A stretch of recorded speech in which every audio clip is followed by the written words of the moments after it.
Welcome to my YouTube channel.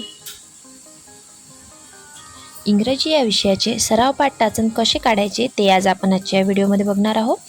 छात्र अध्यापकाचे नाव, वर्ग 7वी, विषय आहे इंग्रजी, घटक पोयम, उपघटक आहे इट्स अ स्मॉल वर्ल्ड, वेळ आहे 35 मिनिटे.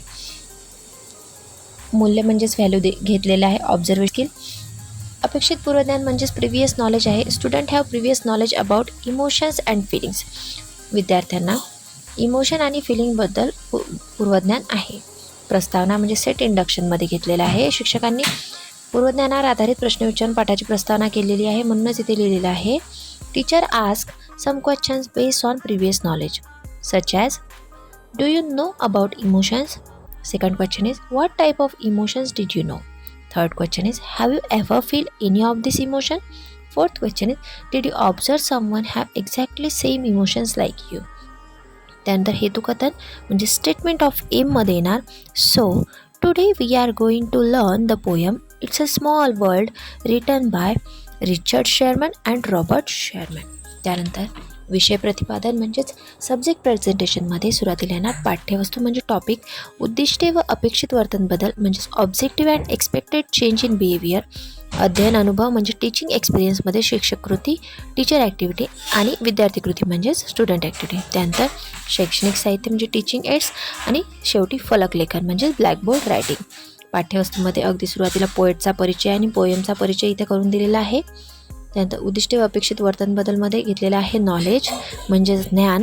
Student know about poet and poem. शिक्षक कृतीमध्ये teachers tells about the poet in short description about poem. विद्यार्थी कृतीमध्ये येणार स्टुडंट लिसन केअरफुली. शैक्षणिक साहित्य येणार चॉक, ब्लॅकबोर्ड, टेक्स्टबुक, डस्टर आणि फलकलेखनमध्ये येणार डिफिकल्ट वर्ल्ड म्हणजे जग. त्यानंतर पाठ्यवस्तूमध्ये इट्स अ वर्ल्ड ऑफ लाफ्टरपासून द वर्ल्ड ऑफ फिअरपर्यंतच्या ओळी घेतलेल्या आहे आणि त्याचं मिनिंग सांगितलेलं आहे.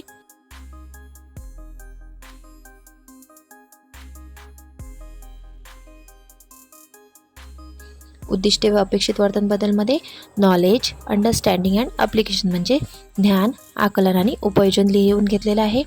शिक्षकांची कृती इथे लिहिलेली आहे. त्यानंतर विद्यार्थी कृती आणि फलकलेखनामध्ये येणार लाफ्टर म्हणजे हास्य, होप म्हणजे आशा, फिअर म्हणजे भीती. त्यानंतर पाठ्यवस्तूमध्ये there's so much that we share पासून तर आफ्टर ऑलपर्यंतची म्हणजे त्यानंतरच्या 3 ओळी घेतलेल्या आहे, त्याचं मिनिंग सांगितलेलं आहे. उद्दिष्टे व अपेक्षित वर्तन बदलमध्ये नॉलेज आणि अंडरस्टँडिंग घेतलेलं आहे म्हणजे ज्ञान आणि आकलन. शिक्षक कृती, विद्यार्थी कृतीमध्ये विद्यार्थ्यांची कृती. त्यानंतर फलक लेखनमध्ये येणार शेअर म्हणजे सहभागी होणे, अवेअर म्हणजे जागरूक. त्यानंतर मूल्यमापन म्हणजेच इव्हॅल्युएशन. त्यामध्ये 2 प्रश्न घेतलेले आहे. पहिला आहे write down the rhyming pair from first to stanza. त्यानंतर दुसरा क्वेश्चन आहे discuss the meaning of following line. First is it's a world of laughter and second one is a world of fear. त्यानंतर शिक्षकांनी जो गृहपाठ दिलेला आहे तो इथे लिहून घेतलेला आहे. स्वाध्याय exercise discuss the meaning of it's a world of hope and world of fear, ही गृहपाठ आहे. त्यानंतर फलक लेखनामध्ये जे शिक्षकांनी शिकवताना फलकावर लिहिलं आहे ते सर्व लिहून घ्यायचं आहे इथे. व्हिडिओ आवडले असल्यास लाईक, शेअर आणि सबस्क्राईब नक्की करा. आणि तुम्हाला दुसऱ्या कोणत्या टॉपिकवर लेसन प्लॅन हवा असेल तर कमेंटमध्ये मला नक्की कळवा.